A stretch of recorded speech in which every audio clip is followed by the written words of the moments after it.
ഇന്ന് നമുക്ക് ദി 100 എന്ന സസ്പെൻസ് ത്രില്ലർ തമിഴ് സിനിമയുടെ കഥ നോക്കിയാലോ. കഥയുടെ ചുരുക്കം എന്തെന്നാൽ, അമാവാസി ദിവസം മാത്രം മോഷണം നടത്തുന്ന ഒരു സംഘം എതിർക്കുന്നവരെയെല്ലാം കൊന്നുകളയും. ആ കേസ് അന്വേഷിക്കുവാനായിട്ട് കഥാനായകനായ വിക്രാന്ത് എത്തുന്നു. എന്നാൽ വിക്രാന്തിനാണെങ്കിലോ ഡാൻസറായ ആരതിക്ക് മേൽ പ്രണയം തോന്നുകയാണ്. അത് അവളോട് പറഞ്ഞിട്ടേയില്ല. ആ സമയമായിരുന്നു ആരതി റേപ്പ് ചെയ്യപ്പെട്ട ന്യൂസ് വിക്രാന്ത് അറിയുന്നതും.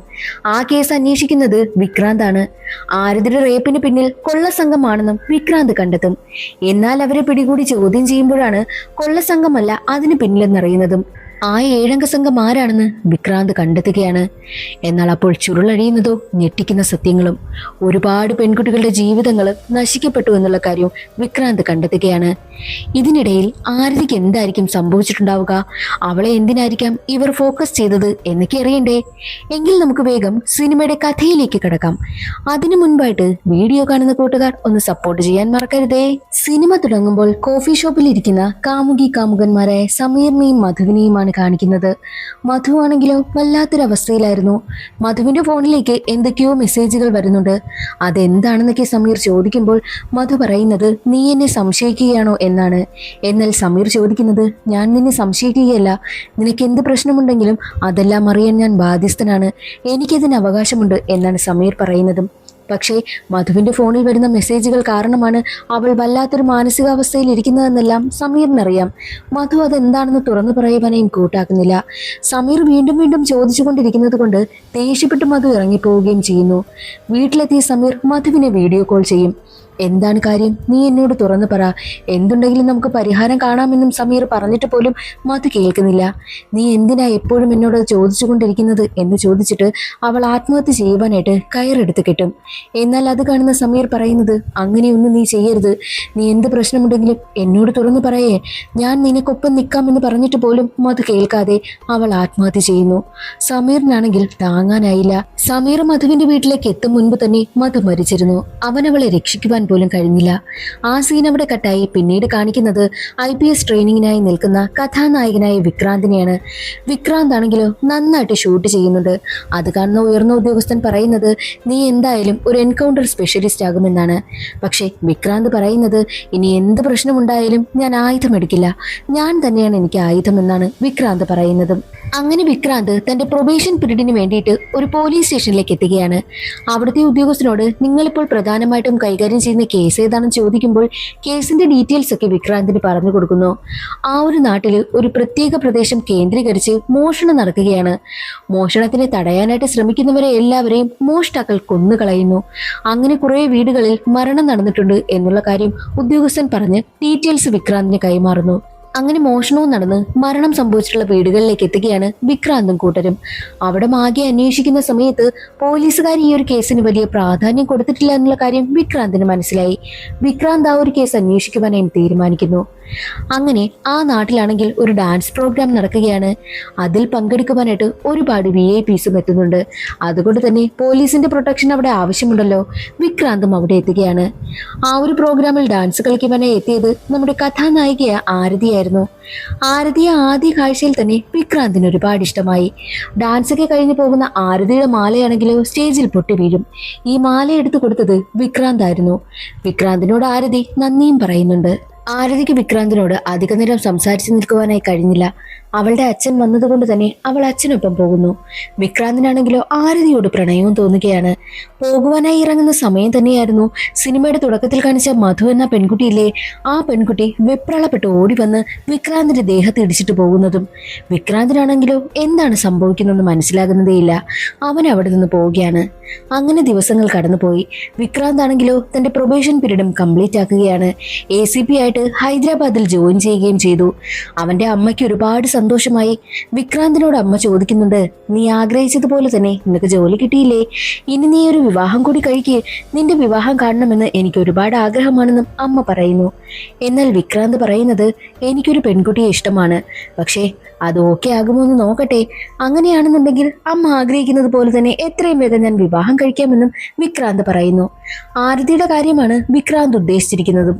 ACP ആയിട്ട് ജോയിൻ ചെയ്ത ഉടനെ തന്നെ വിക്രാന്ത് ഉത്തരവിട്ടത് ആ ഒരു മോഷണ കേസിലെ അത് എത്രയും വേഗം തെളിയിക്കണമെന്നായിരുന്നു. വിക്രാന്തിന്റെ അമ്മ ഒരു സൈക്കോളജിസ്റ്റ് ആണ്, കൗൺസിലിംഗ് ഒക്കെ കൊടുക്കാറുണ്ട്. അങ്ങനെ ഇരിക്കെ ഒരു ദിവസം രാത്രി വിക്രാന്തിന്റെ അമ്മയാണെങ്കിലോ തന്റെ പേഷ്യന്റിനോട് സംസാരിക്കുന്നത് വിക്രാന്ത് കേൾക്കുന്നു. ആരാ അമ്മ ഈ സമയത്ത് എന്ന് ചോദിക്കുമ്പോൾ അതൊരു പേഷ്യന്റാ, അവന്റെ പേര് സമീർ എന്നാണെന്നും അമ്മ പറയുന്നു. സിനിമയുടെ തുടക്കത്തിൽ കാണിച്ച സമീറില്ലേ, അവൻ തന്നെയാണ് ആള്. ഇതൊരു വ്യത്യസ്തമായിട്ടുള്ള ഒരു കേസാണ്. അവന്റെ കാമുകി ആത്മഹത്യ ചെയ്തതിന് കാരണം അവനെന്ന് അവൻ കരുതിയിരിക്കുന്നത്. എന്നെ കാണാനായിട്ട് വരാറുണ്ട്, പക്ഷേ പുള്ളിയാണെങ്കിൽ ഒരു എത്തിക്കൽ ഹാക്കറാ. സമീർ തമാശയ്ക്ക് അവന്റെ കാമുകിയുടെ ഫോൺ ഹാക്ക് ചെയ്തു. ഈ ഒരു കാര്യം കാമുകി അറിയുകയും രണ്ടുപേരും അതേ ചൊല്ലി വഴക്കായി. അങ്ങനെ കാമുകി ആത്മഹത്യ ചെയ്തു എന്നുള്ള കാര്യം അമ്മ പറയും. ഇത്രയും ചെറിയ കാര്യത്തിനാണോ അവന്റെ കാമുകി ആത്മഹത്യ ചെയ്തത്? എനിക്ക് അവനെ ഒന്ന് കാണണമല്ലോ എന്ന് വിക്രാന്ത് അമ്മയോട് പറയുന്നു. അതനുസരിച്ച് അടുത്ത ദിവസം രാവിലെ തന്നെ സമീറിനെ വിക്രാന്തിന്റെ അടുത്തേക്ക് പറഞ്ഞു വിടുകയാണ് വിക്രാന്തിന്റെ അമ്മ. സമീറിനെ കണ്ടതും എന്താണ് നിങ്ങൾക്കിടയിൽ യഥാർത്ഥത്തിൽ സംഭവിച്ചതെന്ന് വിക്രാന്ത് സമീറിനോട് ചോദിക്കുന്നു. അപ്പോൾ സമീർ പറയും, ഞാൻ തമാശയ്ക്ക് അവളുടെ ഫോണിൽ അവൾ അറിയാതെ തന്നെ ഒരു ആപ്പ് ഇൻസ്റ്റാൾ ചെയ്തു. അത് വെച്ച് അവളുടെ ഫുൾ ഫോൺ ഞാൻ ഹാക്ക് ചെയ്യുമായിരുന്നു. ഞാനത് തമാശയ്ക്ക് ചെയ്തതാ. എന്നാൽ മീരയുടെ ഫോണിൽ കുറച്ച് ദിവസങ്ങളായിട്ട് ഒരു നമ്പറിൽ നിന്നും മെസ്സേജ് വരുന്നു. എപ്പോൾ മീര സീൻ ചെയ്യുന്നോ അപ്പോൾ അത് ഡിസപ്പിയർ ആകും. ആ മെസ്സേജ് കാണുമ്പോൾ എനിക്ക് എന്തോ വശപ്പിശക് തോന്നി. ഞാൻ ആ ഒരു കാര്യം മീരയോട് ചോദിച്ചു. അതേ ചൊല്ലി ഞങ്ങൾ തമ്മിൽ വഴക്കായി. അങ്ങനെ അവൾ ആത്മഹത്യ ചെയ്തത്. അതിൽ പിന്നെ ഞാൻ കാരണമാണല്ലോ അവൾ ആത്മഹത്യ ചെയ്തത് എന്നോർത്ത് എൻ്റെ സമനില തന്നെ തെറ്റിപ്പോയി എന്നുള്ള കാര്യം സമീർ പറയുന്നു. അതിന് മറുപടിയായിട്ട് വിക്രാന്ത് പറയുന്നത്, നിങ്ങൾ തമ്മിൽ വാക്കുതർക്കമുണ്ടായി, അവൾ ആത്മഹത്യ ചെയ്തു. പക്ഷേ അതിൽ നീ ഇങ്ങനെ നിന്റെ ജീവിതം കളയേണ്ട കാര്യമുണ്ടോ? നീ തിരിച്ച് പഴയതുപോലെ തന്നെ ജോലിയൊക്കെ ചെയ്ത് തുടങ്ങിക്കഴിഞ്ഞാൽ നിന്റെ ഈ ഒരു മനസ്സ് മാറും. ഇതിൽ നിന്നെല്ലാം നീ പുറത്തു വരുമെന്നും വിക്രാന്ത് പറയുന്നു. എന്നാൽ ഒരു കാര്യം ചെയ്, എനിക്കൊരു ഹാക്കറിന്റെ ആവശ്യമുണ്ട്. നീ എന്നോടൊപ്പം ജോലിക്ക് കയറിക്കോ. അപ്പോൾ നിനക്ക് നിന്റെ ഇപ്പോഴത്തെ അവസ്ഥയിൽ നിന്നുമെല്ലാം പുറത്തു വരാമല്ലോ, എല്ലാത്തിൽ നിന്നും റിലീഫ് ആകാമല്ലോ എന്നും വിക്രാന്ത് സമീറിനോട് ചോദിക്കുന്നു. അങ്ങനെ സമീർ വിക്രാന്തിനെ സഹായിക്കുവാനായും തീരുമാനിക്കുകയാണ്. സമീറിന് ആദ്യം തന്നെ വിക്രാന്ത് കൊടുത്ത ടാസ്ക് ക്രിമിനൽ പശ്ചാത്തലമുള്ളവരുടെ ഡീറ്റെയിൽസ് നൽകിയിട്ട് ഇവരെ ഒന്ന് നിരീക്ഷിക്കണമെന്നും ആവശ്യപ്പെടുന്നു. സമീർ അത് ചെയ്യുകയാണ്. അങ്ങനെ ഇരിക്കെ ഒരു ദിവസം ഗുണ്ടാ നേതാവായ ഗിരി കൊല്ലപ്പെടുകയാണ്. അതിന് പിന്നിൽ MLA ആയിട്ടുള്ള സുരേഷ് ആണെന്നും വാർത്ത വരുന്നു. സംഭവ സ്ഥലത്തേക്ക് എത്തിയ വിക്രാന്ത് പറയുന്നത് ഗിരിയുടെ മരണത്തിന് ഉത്തരവാദി സുരേഷ് അല്ല, ഇത് ആ കൊള്ളയും കൊലയും നടത്തുന്ന ടീമാണെന്നും വിക്രാന്ത് പറയുന്നു. മുൻപൊരു കേസ് വന്നില്ലേ, വീട് കയറി ആളുകളെ കൊലപ്പെടുത്തുന്ന ഒരു കൊള്ളസംഘം, അവരുടെ കാര്യമാ വിക്രാന്ത് പറയുന്നതും. എന്തുകൊണ്ടാണ് അവരാണെന്ന് നിങ്ങൾ ഉറപ്പിച്ചു പറയുന്നതെന്ന് മറ്റുദ്യോഗസ്ഥർ ചോദിക്കുമ്പോൾ വിക്രാന്ത് പറയുന്നത്, ഗിരിയുടെ ഡെഡ് ബോഡി കിട്ടിയ സ്ഥലത്ത് നിന്നും കുറച്ച് ഇരുമ്പ് ദണ്ടുകൾ കിട്ടിയിട്ടുണ്ട്. അത് ഈ കൊള്ളക്കാർ തന്നെ ഉപയോഗിക്കുന്നതാണ്. ഇതുവരെയും നടന്ന ആ ഒരു കൊലപാതകം നടന്ന സ്ഥലത്ത് നിന്നെല്ലാം ഈ ഇരുമ്പ് ദണ്ടിന്റെ സാന്നിധ്യം കണ്ടെത്തിയിട്ടുണ്ട്. മാത്രമല്ല ഈ ഇരുമ്പ് ദണ്ടിന്റെ തുമ്പിലായിട്ട് ചെറിയൊരു വിഷം പുരട്ടിയിട്ടുണ്ട്. അത് കാട്ടിൽ മാത്രം കാണപ്പെടുന്ന ഒരു പ്രത്യേകതരം മരത്തിന്റെ കറയാണ്. അതുകൊണ്ട് അവർ അമ്പ ചെയ്യുന്ന സമയത്ത് അത് ദേഹത്ത് വന്ന് തറയ്ക്കുമ്പോൾ രക്തത്തിൽ കലരുന്ന ആ ഒരു വിഷം കാരണം ഹാർട്ട് അറ്റാക്ക് ഉണ്ടായാണ് ആളുകൾ മരണപ്പെടുന്നതും. ഇതേ ദണ്ട് തന്നെയാണ് ഗിരിയുടെ മരണസ്ഥലത്ത് നിന്നും കിട്ടിയിട്ടുള്ളത്. മാത്രമല്ല ഒഡീഷയിൽ മാത്രം കാണപ്പെടുന്ന ഒരു പ്രത്യേകതരം ബീഡിയും അവിടെ നിന്ന് കിട്ടിയിട്ടുണ്ട്. ഒഡീഷയിൽ അന്വേഷിക്കുന്ന സമയത്ത് അവിടെ ഇത്തരം കൊള്ളസംഘങ്ങൾ ഇല്ല എന്നാണ് അറിയുവാനായി കഴിഞ്ഞതെന്നും വിക്രാന്ത് പറയുന്നു. മാത്രവുമല്ല ആ ഒരു കൊള്ളസംഘം മോഷ്ടിക്കുന്ന തീയതികൾ നോക്കുകയാണെങ്കിൽ എല്ലാ മാസവുമുള്ള അമാവാസിയിലാണ് മോഷണം നടക്കുന്നതും. മാത്രവുമല്ല മോഷ്ടിച്ച സ്വർണമാണെങ്കിലോ അവർക്ക് അധികം നാൾ കയ്യിൽ വെക്കാൻ കഴിയാത്തത് കൊണ്ട് തന്നെ അവർ ആ സ്വർണമെല്ലാം വിൽക്കും. അടുത്ത അമാവാസിക്ക് മുൻപ് തന്നെ അവരെ പിടികൂടണം. ആരുടെയൊക്കെ കയ്യിലാണോ അവർ സ്വർണം വിൽക്കുന്നത് അതും കണ്ടെത്തണമെന്നും വിക്രാന്ത് ആവശ്യപ്പെടുന്നു. അങ്ങനെ അടുത്ത ദിവസം തന്നെ ആ ഒരു നഗരത്തിൽ മോഷ്ടിച്ച സ്വർണമെല്ലാം വാങ്ങുന്ന ആളുകളെ എല്ലാം കണ്ടെത്തി ചോദ്യം ചെയ്യുകയാണ്. എന്നാൽ പോലീസ് കണ്ടെത്തിയതിൽ ഒരാളാണെങ്കിലോ കുറച്ച് സ്വർണം പോലീസിനെ ഏൽപ്പിച്ചിട്ട് പറയും, ഇത് കുറച്ച് മോഷ്ടാക്കൾ കൊണ്ടുവന്ന് ഏൽപ്പിച്ചതാ, അവർ എന്നെ ഭീഷണിപ്പെടുത്തിയ ഈ സ്വർണം നോക്കുവാനായി ഏൽപ്പിച്ചത്. അവരെല്ലാം കഴിഞ്ഞ് ഒഡീഷയിലേക്ക് തിരിച്ചു പോകുന്ന സമയത്ത് സ്വർണം വാങ്ങിക്കൊള്ളാം എന്ന് പറഞ്ഞ് ഭീഷണിപ്പെടുത്തിയാണ് ഇത് ഏൽപ്പിച്ചത്. അവരെന്തായാലും എന്നെ വിളിക്കും, ആ സമയത്ത് ഞാൻ നിങ്ങളെ അറിയിക്കാമെന്നും വിക്രാന്തിനോട് ആ ഒരു വ്യാപാരി പറയുന്നു. അങ്ങനെ തിരികെ കണ്ടെത്തിയ സ്വർണങ്ങളെല്ലാം അതിന്റെ ഉടമസ്ഥരെ ഏൽപ്പിക്കുകയാണ്. പക്ഷേ അതിൽ ഒരു മാലയ്ക്ക് മാത്രം അവകാശമില്ലായിരുന്നു. ആ ഒരു മാല എടുത്ത് നോക്കുന്ന സമയത്ത് വിക്രാന്തിനൊരു കാര്യം ഓർമ്മ വരും. അന്ന് ആരതിയുടെ ഒരു മാല വിക്രാന്ത് എടുത്ത് കൊടുത്തില്ലേ, അതേ മാലയാണല്ലോ ഇത്. അപ്പോൾ ഇത് ആരതിയുടെ മാലയാണോ എന്ന് വിക്രാന്തിന് സംശയം തോന്നുന്നു. അത് ഉറപ്പിക്കുവാൻ വേണ്ടിയിട്ട് ആരതിയുടെ അഡ്രസ്സ് കണ്ടെത്തി ഉടനെ തന്നെ വിക്രാന്ത് അവളുടെ വീട്ടിലേക്ക് എത്തുന്നു. അവിടെ ആരതിയുടെ അച്ഛനുണ്ടായിരുന്നു. ആ ഒരു മാല അച്ഛനെ കാണിച്ചിട്ട് ഇത് നിങ്ങളുടേതാണോ എന്ന് ചോദിക്കും. എന്നാൽ ആ മാല കണ്ടതും ആരതിയുടെ അച്ഛനാണെങ്കിലോ വല്ലാതെ പരിങ്ങുമാനയും തുടങ്ങി. എന്തൊക്കെയോ കാര്യങ്ങൾ അച്ഛൻ ഒളിപ്പിക്കുന്നു എന്നുള്ളതും വിക്രാന്തിന് മനസ്സിലായി. ഇതെന്റെ മകളുടേതല്ല എന്ന് അച്ഛൻ പറയും. എന്നാൽ വിക്രാന്തിന് ഉറപ്പായിരുന്നു അത് ആരതിയുടെ തന്നെയാണെന്ന്. എന്നാൽ വിക്രാന്ത് പറയും, നിങ്ങൾ എന്തൊക്കെയോ കാര്യങ്ങൾ ഒളിപ്പിക്കുകയാണ്. എന്താണ് സംഭവിച്ചതെന്ന് തുറന്നു പറയാനായിട്ട് നിങ്ങൾ മനസ്സ് കാണിക്കണം. അങ്ങനെയാണെങ്കിൽ നിങ്ങൾക്ക് സംഭവിച്ചത് മറ്റൊരു കുടുംബത്തിന് സംഭവിക്കാതിരിക്കാൻ എനിക്ക് തടയാനാകുമല്ലോ എന്നും പറഞ്ഞിട്ടാണ് വിക്രാന്ത് അവിടെ നിന്ന് പോകുന്നത്. കുറേ നേരം ആലോചിച്ച അച്ഛനാണെങ്കിലോ അന്നേ ദിവസം രാത്രി തന്നെ വിക്രാന്തിനെ കാണുവാനായും എത്തി. എന്താണ് അവരുടെ ജീവിതത്തിൽ സംഭവിച്ചതെന്നാണ് ആരതിയുടെ അച്ഛൻ തുറന്നു പറയുന്നത്. ആരതിയും അച്ഛനും അമ്മയും സന്തോഷമായിട്ട് ജീവിക്കുകയായിരുന്നു. അച്ഛനും അമ്മയ്ക്കും ആരതി എന്ന് വെച്ചാൽ ജീവനായിരുന്നു. അവർ അത്രയ്ക്കും നല്ല ഹാപ്പി ആയിട്ടാണ് ജീവിച്ചു പോകുന്നത്. അങ്ങനെ ഇരിക്കെ ഒരു ദിവസം ആരതിയുടെ വീട്ടില് കുറച്ച് മോഷ്ടാക്കൾ കയറുകയാണ്. ഇതേ മോഷ്ടാക്കൾ തന്നെയാണ് അതും. അച്ഛനെയും അമ്മയും ഒരുപാട് ഉപദ്രവിക്കും. അമ്മയുടെ തലക്കടിച്ച് വീഴ്ത്തുകയാണ്. അമ്മയാണെങ്കിലോ തറയിൽ വീണ് ബോധം പോകും. അച്ഛനെ പിടിച്ച് കെട്ടിയിട്ടിരിക്കുന്നു. എന്നിട്ട് അവരാണെങ്കിലോ അവിടെ നിന്ന് എന്തെങ്കിലും കിട്ടുമോ എന്നൊക്കെ അന്വേഷിക്കുന്ന സമയത്ത് ആ ബഹളമെല്ലാം കേട്ട് ആരതി താഴേക്ക് ഇറങ്ങി വരും. ആരതിയാണെങ്കിലോ മോഷ്ടാക്കളെ അവിടെ നിന്ന് അടിച്ചു ഓടിക്കുവാനായി ശ്രമിക്കുന്ന സമയത്ത് ആ മോഷ്ടാക്കൾ എല്ലാവരും ചേർന്ന് ആരതിയെ പിടിച്ച് കെട്ടിയിടുകയും അവർ ക്രൂരമായി അവളെ റേപ്പ് ചെയ്യുകയും ചെയ്തു. മാത്രമല്ല അവളെ റേപ്പ് ചെയ്യുന്നതെല്ലാം അവർ വീഡിയോ പിടിച്ച് വെക്കുകയും ചെയ്തു. ആ ഒരു സംഭവത്തോടു കൂടി ആരതിയും അച്ഛനും വല്ലാത്തൊരു മാനസികാവസ്ഥയിലേക്ക് പോയി. ആരതിയുടെ അമ്മയാണെങ്കിലും ബോധം വന്നതും നടന്ന കാര്യങ്ങളെല്ലാം അറിഞ്ഞു. അവർക്കാണെങ്കിൽ പുറത്തിറങ്ങാൻ പറ്റാത്ത അവസ്ഥയായിരുന്നു. അതൊന്നും സഹിക്കാനാകാത്ത ആരതിയുടെ അമ്മയാണെങ്കിലോ ഉറക്കഗുളിക വരെ കഴിച്ച് ആത്മഹത്യ ചെയ്യുകയാണ് ചെയ്തതും. അമ്മയുടെ മരണത്തോടു കൂടി അതും ആരതിക്ക് താങ്ങാൻ കഴിഞ്ഞില്ല. അവരുടെ അവസ്ഥ ഇപ്പോൾ വളരെ മോശമാണ്. വിക്രാന്തിനോട് ആരതിയുടെ അച്ഛൻ പറയും, ഈ ചെയ്തവരെ ആരെയും വെറുതെ വിടരുത്. എന്റെ കുടുംബത്തിന് സംഭവിച്ചത് എന്റെ മകൾക്ക് സംഭവിച്ചത് ഇനി മറ്റാർക്കും സംഭവിക്കരുത്. അതിനു മുൻപായിട്ട് അവരെ പിടികൂടണമെന്നും പറഞ്ഞിട്ടാണ് അച്ഛൻ അവിടെ നിന്ന് പോകുന്നതും. ഈ കാര്യങ്ങളെല്ലാം വിക്രാന്ത് അമ്മയോട് വന്ന് പറയുന്നു. തനിക്ക് ഇഷ്ടപ്പെട്ട പെൺകുട്ടിയാണ് ആരതി എന്ന് കൂടി അമ്മയോട് വിക്രാന്ത് പറയുകയാണ്. അടുത്ത ദിവസം തന്നെ വിക്രാന്തും അമ്മയും ആരതിയെ കാണുവാനേ എത്തും. അവളെ ഒരുപാട് ആശ്വസിപ്പിക്കുന്നു. നടന്നത് എന്തെങ്കിലും ഓർമ്മയുണ്ടോ എന്ന് വിക്രാന്ത് ചോദിക്കുമ്പോൾ അവൾ പറയും, അവരെല്ലാവരും മുഖം മൂടി ധരിച്ചിരുന്നു. എനിക്ക് ബോധം വന്ന സമയത്ത് ഞാൻ ഒരുത്തനെ കണ്ടിരുന്നു. അവൻ പോകുവാനായി ഇറങ്ങുകയായിരുന്നു. എന്റെ കൈവശം കിട്ടിയ കുപ്പി കൊണ്ട് ഞാൻ അവന്റെ മുഖത്തേക്ക് എറിഞ്ഞു.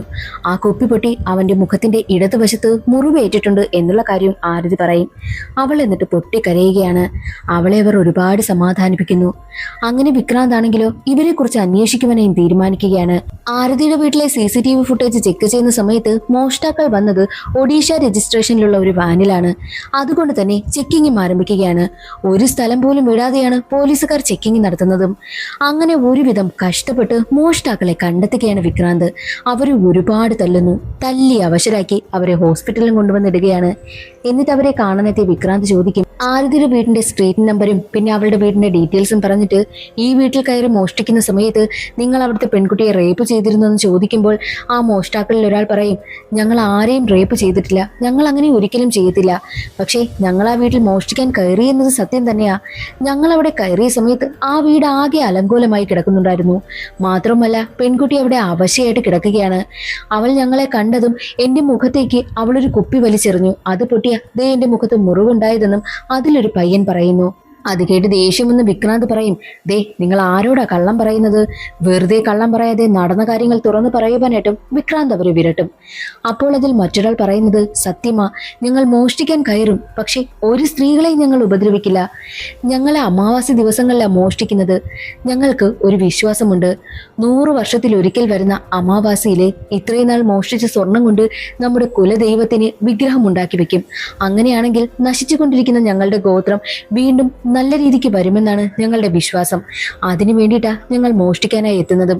അമാവാസി ദിവസങ്ങളിൽ മാത്രമേ ഞങ്ങൾ മോഷ്ടിക്കുവാനായി കയറത്തുള്ളൂ. പക്ഷേ ഞങ്ങൾ മോഷ്ടിക്കാൻ എത്തുമ്പോൾ ഞങ്ങളെ തടയാൻ ശ്രമിക്കുന്നവരെ ഞങ്ങൾ കൊല്ലുമെന്നത് സത്യമാ. പക്ഷെ ഞങ്ങൾ ഒരു സ്ത്രീകളോട് മോശമായി പെരുമാറില്ല. അത് പാപമാണെന്നും അയാൾ പറയുന്നു. അതെല്ലാം കേട്ടിട്ട് വിക്രാന്തിന് ആകെ കൺഫ്യൂഷൻ ആവുകയാണ്. ആരതിയുടെ റേപ്പ് കേസ് മാധ്യമങ്ങൾ ഏറ്റെടുക്കുകയാണ്. അങ്ങനെ എല്ലാവരും അറിഞ്ഞിരിക്കുന്നു. അടുത്ത ദിവസം തന്നെ 5 പ്രായപൂർത്തിയാകാത്ത പയ്യന്മാരാണെങ്കിൽ പോലീസ് സ്റ്റേഷനിൽ വന്ന് കീഴടങ്ങുകയാണ്. ഞങ്ങളാണ് ആരതിയെ റേപ്പ് ചെയ്തതെന്നാണ് അവന്മാർ പറയുന്നതും. എന്നാൽ അത് കേൾക്കുന്ന വിക്രാന്തിന് അവരല്ല ഇതിന് പിന്നിലെന്ന് മനസ്സിലായിട്ടുണ്ട്. ആരോ നിർബന്ധിച്ചത് കൊണ്ടാണ് ഇവർ കീഴടങ്ങിയതെന്ന് മനസ്സിലാക്കിയ വിക്രാന്ത് ആണെങ്കിലോ അവരെ പോലീസ് വാനിൽ കൊണ്ടുപോകുന്ന സമയത്ത് വിക്രാന്ത് ഒരു ട്രിക്ക് പ്രയോഗിക്കും. അവരെ പോലീസ് സ്റ്റേഷനിലേക്ക് എത്തിക്കുന്നതിന് മുൻപ് തന്നെ മറ്റൊരു സ്ഥലത്തേക്ക് കൊണ്ടുപോകുന്നു. എന്നിട്ട് അവിടെ കൊണ്ടു ചെന്നിട്ട് വിക്രാന്ത് അവരോട് ചോദിക്കും, സത്യം പറ, നിങ്ങളല്ല ഇതിന് പിന്നിലെന്ന് എനിക്കറിയാം. നിങ്ങളെ കൊണ്ട് ആരാ ഇത് ചെയ്യിക്കുന്നത്? നിങ്ങൾ സത്യം തുറന്നു പറഞ്ഞില്ല എന്നുണ്ടെങ്കിൽ പോലീസ് വാനിൽ കൊണ്ടുപോകുന്ന സമയത്ത് അവിടെ നിന്ന് രക്ഷപ്പെട്ടോടെ നിങ്ങൾക്കെതിരെ ഞാൻ എൻകൗണ്ടർ ഓർഡർ വാങ്ങുമെന്നും വിക്രാന്ത് അവരെ പറഞ്ഞ് പേടിപ്പിക്കുന്നു. അത് കേട്ട് പേടിച്ച ഈ 5 പിള്ളേരും എന്താണ് സത്യമെന്ന് തുറന്നു പറയുകയാണ്. ആ നാട്ടിൽ തന്നെ പേരുകേട്ട ഗുണ്ടയായിരുന്നു ഷക്കീൽ. ഈ ഷക്കീലിന്റെ കൺട്രോളിലാണ് അവിടുത്തെ മാർക്കറ്റ് പ്രവർത്തിക്കുന്നത് പോലും. ആ മാർക്കറ്റിൽ ജോലി ചെയ്യുന്നതാണ് ഈ 5 പിള്ളേരും. എന്നാൽ ഈ ഷക്കീലാണെങ്കിൽ ഒരു ദിവസം ഈ പിള്ളേരോട് പറയും, ഞാൻ പറയുന്നത് പോലെ നിങ്ങൾ അനുസരിച്ച് കഴിഞ്ഞാൽ ഇവിടെ ഒരു കട നിങ്ങൾക്ക് വിട്ടുതരാം. അപ്പോൾ നിങ്ങൾക്ക് ജീവിതകാലം മുഴുവൻ ഇവിടെ സന്തോഷത്തോടു കൂടി ജോലി ചെയ്ത് ജീവിക്കാമല്ലോ എന്നും ഷക്കീൽ പറയുന്നു. എന്നിട്ടാണ് ആരതിയുടെ ഈ കേസ് നിങ്ങൾ ഏറ്റെടുക്കണമെന്നും നിങ്ങൾ ജയിലിൽ പോയി കഴിഞ്ഞാൽ 1 വർഷത്തിനകം നിങ്ങളെ പുറത്തിറക്കാമെന്നും ഷക്കീൽ പറഞ്ഞ കാര്യം ഈ 5 പിള്ളേരും വിക്രാന്തിനോട് പറയുന്നു. ഷക്കീൽ പറഞ്ഞിട്ടാണ് ഈ 5 പിള്ളേരും കീഴടങ്ങിയത് എന്നുള്ള കാര്യം വിക്രാന്തിന് മനസ്സിലായി. ഉടനെ തന്നെ വിക്രാന്ത് ഷക്കീലിനെ പിടികൂടുവാനായിട്ട് ഷക്കീലിന്റെ ഗോഡൌണിലേക്ക് പോകും. എന്നാൽ അവിടെ വിക്രാന്തിനെ കാത്തിരുന്ന കാഴ്ച മറ്റൊന്നായിരുന്നു. എന്തെന്നാൽ ഷക്കീലിനെ ആരോ കൊലപ്പെടുത്തിയിരിക്കുന്നു. ഷക്കീലിന്റെ ഡെഡ് ബോഡിയാണ് വിക്രാന്ത് കണ്ടതും. ഉടനെ തന്നെ വിക്രാന്ത് 5 പിള്ളേർക്കടുത്തേക്ക് ഓടി വരും. എന്നാൽ അവിടെയും മറ്റൊരു ഞെട്ടിക്കുന്ന കാഴ്ചയായിരുന്നു വിക്രാന്തിനെ കാത്തിരുന്നതും. എന്തെന്നാൽ ആ 5 പിള്ളേരെയും ആരോ കൊല ചെയ്തിരിക്കുന്നു. അടുത്ത് തോക്കും കിടക്കുന്നുണ്ട്. അതേ സമയമായിരുന്നു മീഡിയക്കാർ അവിടേക്ക് വന്നതും. ആ ഒരു തോക്ക് കിടക്കുന്നത് കണ്ട് ഈ 5 പിള്ളേരെയും കൊലപ്പെടുത്തിയത് വിക്രാന്താണെന്ന് അവർ ന്യൂസ് പുറത്തുവിടുകയാണ്. അതോടുകൂടി ഒരു തെറ്റും ചെയ്യാത്ത വിക്രാന്ത് കുറ്റവാളിയാവുകയാണ്. വിക്രാന്തിനിട്ട് ആരോ നല്ല രീതിക്ക് പണി കൊടുക്കുകയാണെന്ന് അവന് മനസ്സിലായി. ഈ ഒരു എൻകൗണ്ടർ നടന്നതുകൊണ്ട് തന്നെ 2 ദിവസത്തിനകം ഇതിന്റെ റിപ്പോർട്ട് സബ്മിറ്റ് ചെയ്യണമെന്നും ഇല്ല എന്നുണ്ടെങ്കിൽ സസ്പെൻഷൻ ആയിരിക്കുമെന്നും ഉയർന്ന ഉദ്യോഗസ്ഥർ വിക്രാന്തിനോട് പറയുന്നു. പക്ഷേ വിക്രാന്തിനൊരു സംശയമുണ്ടാകും. ആ 5 പിള്ളേരെയും രഹസ്യമായി കൊണ്ടുവന്ന് താമസിപ്പിച്ചത് വിക്രാന്തിന് മാത്രമേ അറിയത്തുള്ളൂ. ബാക്കി ആർക്കും അറിയത്തില്ല. ഇങ്ങനെ ഒരു കാര്യം എങ്ങനെയായിരിക്കും കൊലയാളി അറിഞ്ഞിട്ടുണ്ടാവുക എന്നുള്ള ചിന്ത വിക്രാന്തിനുണ്ടാകുന്നു. തന്റെ ഫോൺ ഹാക്ക് ചെയ്യപ്പെട്ടോ എന്ന സംശയമുണ്ടാകും. ഉടനെ തന്നെ സമീറിന്റെ അടുത്ത് തന്റെ ഫോൺ കൊണ്ടുവന്ന് കൊടുക്കുന്നു. ചെക്ക് ചെയ്ത് നോക്കിയ സമീർ 15 ദിവസമായിട്ട് വിക്രാന്തിന്റെ ഫോൺ ഹാക്ക് ചെയ്യപ്പെട്ടിരിക്കുകയാണ് എന്നുള്ള കാര്യം പറയും. വേണമെങ്കിൽ നമുക്കിത് ഇവിടെ വെച്ച് സ്റ്റോപ്പ് ചെയ്യാമെന്നും സമീർ പറയുമ്പോൾ, സ്റ്റോപ്പ് ചെയ്യണ്ട, നമുക്ക് ഇത് വെച്ചൊരു കളി കളിക്കാമെന്നും വിക്രാന്ത് പറയുന്നു. മാത്രവുമല്ല, ഷക്കീലിന്റെ ഫോൺ ഡീറ്റെയിൽസ് എല്ലാം പരിശോധിച്ച് നോക്കുന്ന സമയത്ത് ഹമീദ് എന്നൊരാളിനെ സ്ഥിരമായി വിളിച്ചിരിക്കുന്നു. ഈ ഹമീദിനെ കുറിച്ച് അന്വേഷിക്കുന്ന സമയത്താണ് ഹമീദിനൊരു കമ്പനിയുണ്ട്. കൂടാതെ ഈ ഹമീദ് ആണെങ്കിൽ ഒരു കെമിസ്ട്രി പ്രൊഫസറാണ്. മാത്രവുമല്ല, മലിനീകരണ നിയന്ത്രണ ബോർഡിലെ അംഗം കൂടിയായിരുന്നു. ഈ ഹമീദിന്റെ അതേ കമ്പനിയിലാണ് വിക്രാന്തിന്റെ കൂട്ടുകാരിയെ ദിവ്യ വർക്ക് ചെയ്യുന്നത്. അതുകൊണ്ട് തന്നെ ഹമീദിനെ കുറിച്ച് അറിയുന്നതിന് വേണ്ടിയിട്ട് വിക്രാന്ത് ഉടനെ തന്നെ ദിവ്യയെ വിളിക്കുന്നു. ഹമീദിനെ കുറിച്ച് ദിവ്യയോട് അന്വേഷിക്കുന്ന സമയത്ത് ഹമീദിന് ഇത് കൂടാതെ മറ്റൊരു കമ്പനി കൂടിയുണ്ടെന്നും ദിവ്യ പറയുന്നു. മാത്രമല്ല, മറ്റൊരു ഞെട്ടിക്കുന്ന കാര്യം കൂടി ദിവ്യ പറയുകയാണ്. എന്തെന്നാൽ മധുവിന്റെ ആത്മഹത്യയെക്കുറിച്ച് വേറൊരു കാര്യങ്ങളും ചുരുളഴിയാത്തത് കൊണ്ട് തന്നെ ദിവ്യ തൻ്റെതായിട്ടുള്ള രീതിയിൽ അന്വേഷിച്ചു. മധു താമസിക്കുന്ന റൂമിൽ പോയി നോക്കുന്ന സമയത്താണ് സമീർ കൊടുത്ത ഗിഫ്റ്റ് കൂടാതെ ആരതിയുടെ പേരിലുള്ള ഒരു കൊറിയറും കാണുകയാണ്. അത് കേട്ട വിക്രാന്തിനെ, എന്താ ആരതിയുടെ പേരിൽ ഒരു കൊറിയർ മധുവിന്റെ റൂമിൽ കണ്ടത്? അപ്പോൾ ഈ ഒരു കേസിനും ആരതിക്കും തമ്മിൽ എന്തെങ്കിലും ബന്ധമുണ്ടോ? ആരതിയുടെ ബലാത്സംഗത്തിന് പിന്നിൽ വേറെ എന്തെങ്കിലും ആണോ എന്നുള്ള സംശയമൊക്കെ വിക്രാന്തിനുണ്ടാകുന്നു. ഉടനെ തന്നെ ആരതിക്കടുത്തെത്തിയ വിക്രാന്ത് ആണെങ്കിൽ ഈ കാര്യങ്ങളെ കുറിച്ച് ചോദിക്കും. അപ്പോൾ മധുവിനെ അറിയാമെന്നും ആരതി പറയുന്നു. ആരതി പറയുന്നത് മധു തന്റെ കോളേജിലെ സീനിയർ ആയിരുന്നുവെന്നും അവർ 2 പേരും നല്ല കൂട്ടുകാരായിരുന്നുവെന്നും പറയും. മാത്രവുമല്ല, ഒരു ദിവസം മധു വർക്ക് ചെയ്യുന്ന കമ്പനിയിലേക്ക് മധു ആണെങ്കിൽ ആരതിയെ കൊണ്ടുപോയി. എന്നിട്ട് അവിടുത്തെ MD-ക്കാണെങ്കിലോ ആരതിയെ പരിചയപ്പെടുത്തി കൊടുക്കുകയും ചെയ്തു. ആരതിയാണെങ്കിലോ അത്യാവശ്യം നല്ല പേരുകേട്ട കമ്പനിയിലാണ് വർക്ക് ചെയ്യുന്നതും. അതുകൊണ്ട് തന്നെ മധു വർക്ക് ചെയ്യുന്ന കമ്പനിയിലെ MD ആരതിയോട് പറയുന്നത്, ഞങ്ങളുടെ കമ്പനിയിൽ വന്ന് ജോയിൻ ചെയ്ത് കഴിഞ്ഞാൽ ആകർഷകമായിട്ടുള്ള ശമ്പളം തരാമെന്ന് പറയും. എന്നാൽ മധു അതിനെ എതിർക്കുകയാണ്. താൻ ഒരിക്കലും വരില്ല, താൻ ജോലി ചെയ്യുന്ന കമ്പനിയിൽ മാത്രമേ നിൽക്കൂ എന്ന് പറഞ്ഞിട്ടാണ് അവൾ അവിടെ നിന്നും പോകുന്നതും. എന്നാൽ അതിനുശേഷവും നിരന്തരമായിട്ട് മധു തന്നെ കോൾ ചെയ്യുമായിരുന്നു. അവരുടെ കമ്പനിയിൽ വന്ന് ജോയിൻ ചെയ്യണമെന്ന് അവൾ എപ്പോഴും നിർബന്ധിക്കും. അവളുടെ ശല്യം സഹിക്കാനാകാതെ മധുവിനെ ആരതി ബ്ലോക്ക് ചെയ്യുകയാണ് ചെയ്തതെന്നുള്ള കാര്യം ആരതി വിക്രാന്തിനോട് പറയുന്നു. അതേസമയം തന്നെ വിക്രാന്ത് ആണെങ്കിൽ ആരതിക്ക് മധു അയച്ച കൊറിയറിനെ കുറിച്ച് ചോദിക്കും. തനിക്കൊരു കൊറിയറും വന്നിട്ടില്ലല്ലോ എന്ന് ആരതി പറയുന്നു. അതുകൊണ്ട് തന്നെ വിക്രാന്ത് ആരതിയുടെ വീട്ടിന് മുന്നിലുള്ള കൊറിയർ ബോക്സിൽ പരിശോധിച്ച് നോക്കുന്ന സമയത്ത് അതിൽ നിന്നും ആരതിക്ക് മധു അയച്ച കൊറിയർ കാണുന്നു. അത് ഓപ്പൺ ചെയ്ത് നോക്കുന്ന സമയത്ത് ഒരു പെൻഡ്രൈവ് ആയിരുന്നു. ആ പെൻഡ്രൈവ് അവർ കണക്ട് ചെയ്ത് നോക്കുന്ന സമയത്ത് ഒരു വീഡിയോ ആണ് കാണുന്നത്. അതും മരിക്കുന്നതിന് മുൻപ് മധു ഷൂട്ട് ചെയ്ത് വെച്ച വീഡിയോ. അതിലവൾ കുറേ സത്യങ്ങളാണ് തുറന്നു പറയുന്നത്. അവളുടെ കമ്പനിയെ സംബന്ധിച്ച കാര്യങ്ങളാണ് പറയുന്നത്. മധു വർക്ക് ചെയ്യുന്ന കമ്പനിയുടെ MD ആയ ജയശങ്കറിനും ജയശങ്കറിന്റെ മകനായിട്ടുള്ള വരുണിനും ഒരേ ഒരു ലക്ഷ്യമുണ്ട്. എന്തെന്നാൽ അവരുടെ കമ്പനി ഫസ്റ്റ് പൊസിഷനിലെത്തണം. അതിനു വേണ്ടിയിട്ട് അവർ ചെയ്യുന്നത് ഫേമസ് ആയിട്ടുള്ള 10 കമ്പനികൾ എടുത്തിട്ട് ആ 10 കമ്പനികളിലേക്കുള്ള ക്ലയൻസിനെ എല്ലാത്തിനെയും ജയശങ്കറിനും വരുണിനും അവരുടെ കമ്പനിയിലേക്ക് കൊണ്ടുവരണം. അതിനു വേണ്ടിയിട്ട് അവർ എന്താണ് ചെയ്യുന്നതെന്നാൽ അവരുടെ കമ്പനിയിൽ തന്നെ വർക്ക് ചെയ്യുന്ന സ്ത്രീകളെ ഓരോ മാസവും ഓരോ പെൺകുട്ടികളെയും ബെസ്റ്റ് എംപ്ലോയി ആയിട്ട് തിരഞ്ഞെടുക്കും. എന്നിട്ട് അവർക്ക് വരുണും ജയശങ്കറും ചേർന്ന് ആകർഷകമായിട്ടുള്ള ശമ്പളം കൊടുക്കും. എന്നിട്ട് അവരെ കൊണ്ട് ഒരു കാര്യം ചെയ്യിപ്പിക്കുന്നു. ഈ ബെസ്റ്റ് എംപ്ലോയിയായി തിരഞ്ഞെടുക്കുന്ന പെൺകുട്ടികളെ എല്ലാവരെയും ഹോട്ടലിലേക്ക് പറഞ്ഞയക്കും. എന്തിനെന്നാൽ ഇവർ കുറച്ച് ക്ലയൻസിനെ എല്ലാം പിടിച്ചു വെച്ചിട്ടുണ്ട്. ആ ക്ലയൻസിന് വേണ്ടിയിട്ടാണ് പെൺകുട്ടികളെ എല്ലാവരെയും പറഞ്ഞു വിടുന്നത്. എന്നാൽ ഒരു ദിവസം മധുവിനെയാണ് തിരഞ്ഞെടുത്തത്. മധുവിനോട് എന്നത്തെയും പോലെ തന്നെ ഹോട്ടലിലേക്ക് പോകുവാനായും പറഞ്ഞു. മധുവാണെങ്കിൽ നല്ലൊരു എംപ്ലോയി ആയതുകൊണ്ട് തന്നെ ഹോട്ടലിലേക്ക് ചെല്ലും. അവിടെ ചെന്നപ്പോഴാണ് ഇവരുടെ ഉദ്ദേശം മധുവിന് മനസ്സിലായതും. മധു ഉടനെ തന്നെ വരുണിനെ വിളിച്ചിട്ട് തനിക്കിതിന് സാധിക്കില്ല എന്ന് പറയുമ്പോൾ വരുൺ അവളെ ഇമോഷണലായിട്ട് ബ്ലാക്ക്മെയിൽ ചെയ്യും. എന്തെന്നാൽ മധുവിന്റെ അച്ഛനാണെങ്കിൽ ഒരു ഗവൺമെന്റ് എംപ്ലോയി ആണ്. അദ്ദേഹമാണെങ്കിലോ കൈക്കൂലിയൊന്നും വാങ്ങത്തില്ല. നീ ഞാൻ പറയുന്നത് അനുസരിച്ചില്ല എന്നുണ്ടെങ്കിൽ നീ നോക്കിക്കോ, അരമണിക്കൂറിനകം നിന്റെ അച്ഛൻ കൈക്കൂലി കേസിൽ പെടുമെന്നും വരുണാണെങ്കിൽ അവളെ വിരട്ടുന്നു. അച്ഛൻ എന്തെങ്കിലും സംഭവിക്കുമോ എന്ന പേടിയിലാണെങ്കിൽ വരുൺ പറഞ്ഞതിന് അവൾ സമ്മതിക്കുകയാണ്. അങ്ങനെ ഇരിക്കെ വരുണും അച്ഛനും അടുത്തതായി കണ്ടെത്തിയത് ആരതി വർക്ക് ചെയ്യുന്ന കമ്പനിയായിരുന്നു. പക്ഷേ ആരതി കാരണം ആ ഒരു പ്രോജക്റ്റും വരുണിനും അച്ഛനും നഷ്ടമായി. അത് കാരണം വരുണിന് ആരതിയോട് വല്ലാത്ത ദേഷ്യം തോന്നും. ആരതിയെക്കുറിച്ച് അന്വേഷിക്കുന്ന സമയത്താണ് മധുവിന്റെ ഫ്രണ്ടാണ് ആരതി എന്നുള്ള കാര്യം അവർക്ക് മനസ്സിലായതും. വരുണിന് ആരതിയോട് വല്ലാത്ത ദേഷ്യമായി. ആരതിയെക്കുറിച്ച് അന്വേഷിക്കുന്ന സമയത്താണ് മധുവിന്റെ ഫ്രണ്ടാണ് ആരതി എന്നുള്ള കാര്യം വരുണിന് മനസ്സിലായതും. അങ്ങനെ മധുവിനോട് ആരതിയെ തങ്ങളുടെ കമ്പനിയിലേക്ക് കൊണ്ടുവരുവാനായിട്ടും മധുവിനോട് ആവശ്യപ്പെടുന്നു. മധു അതിനാണ് ആരതിയെ കമ്പനിയിലേക്ക് കൂട്ടിക്കൊണ്ടുവന്നതും. പക്ഷേ ആരതിയാണെങ്കിലോ അവളുടെ കമ്പനിയിൽ ജോയിൻ ചെയ്യുവാനായിട്ടും തയ്യാറായില്ല. അങ്ങനെ ഇരിക്കെ ഒരു ദിവസം ആരതി പങ്കെടുക്കുന്ന ഡാൻസ് പ്രോഗ്രാമില്ലേ, അത് കാണുവാനായിട്ട് വരുണും ജയശങ്കറും പിന്നെ കുറെ ബിസിനസ്സുകാരും ഒക്കെ ഉണ്ടായിരുന്നു. അവിടെ വെച്ചാണ് ആരതിയെ കണ്ടൊരു ബിസിനസ്സുകാരന് അവളോട് മോഹം തോന്നുന്നു. അതെല്ലാം വരുണും അച്ഛനും ശ്രദ്ധിക്കുന്നുണ്ട്. ഇവർക്കൊരു ഗ്യാസ് ഫാക്ടറി സംബന്ധിച്ചൊരു പ്രോജക്റ്റ് ഉണ്ടായിരുന്നു. ആ ഒരു പ്രോജക്റ്റിന് ഇരിക്കുന്ന ബിസിനസ്സുകാരന്റെ സപ്പോർട്ട് കൂടി വേണം. നിങ്ങൾ സപ്പോർട്ട് ചെയ്യുകയാണെങ്കിൽ ഈ പെൺകുട്ടിയെ ഞങ്ങൾ നിങ്ങളുടെ അടുത്ത് കൊണ്ടുവരാമെന്നും വരുണും അച്ഛനും പറയുന്നു. അത് കേട്ടതും അയാൾ ഫ്ലാറ്റായി. ഉടനെ തന്നെ വരുണാണെങ്കിൽ മധുവിനടുത്ത് എത്തിയിട്ട് ആരതിയെ അവരുടെ അടുത്തേക്ക് കൊണ്ടുവരണം, അതിന്റെ ഉത്തരവാദിത്വം നിനക്കാണ്. പിന്നെ നിന്റെ കാമുകനായിട്ടുള്ള സമീർ ഹാക്കർ അല്ലേ, നിന്റെ ഫോൺ അവൻ ഹാക്ക് ചെയ്യുന്നുണ്ട്, അതിലേക്ക് ഞാൻ വാട്സപ്പിൽ മെസ്സേജ് അയച്ചിട്ടുണ്ട്. അതും കൂടിയാകുമ്പോൾ നിങ്ങളുടെ കാര്യത്തിൽ തീരുമാനമാകും. അവനും കൂടി പണി കിട്ടണ്ടായെന്നുണ്ടെങ്കിൽ ഞങ്ങൾ പറഞ്ഞ കാര്യം നീ ചെയ്യണമെന്നും പറഞ്ഞ് ഇമോഷണലി അവളെ ബ്ലാക്ക്മെയിൽ ചെയ്തിട്ടാണ് വരുൺ അവിടെ നിന്ന് പോകുന്നതും. അവൾ കാരണം അവളുടെ കാമുകൻ എന്തെങ്കിലും പ്രശ്നം വരുമോ, മാത്രവുമല്ല ആരതിയെ കൂടി ഇതിൽ പെടുത്താൻ താല്പര്യമില്ലാത്തത് കൊണ്ട് തന്നെ എല്ലാ കാര്യങ്ങളും റെക്കോർഡ് ചെയ്തു വെച്ചിട്ടാണ് മധു ആത്മഹത്യ ചെയ്തതും. എന്നിട്ട് മധു പ്രത്യേകം പറയുന്നുണ്ട് ഒരിക്കലും അവന്റെ വലയിൽ ചെന്ന് പെടരുതേ എന്ന് പറഞ്ഞിട്ടാണ് അവൾ വീഡിയോ അവസാനിപ്പിച്ചതും.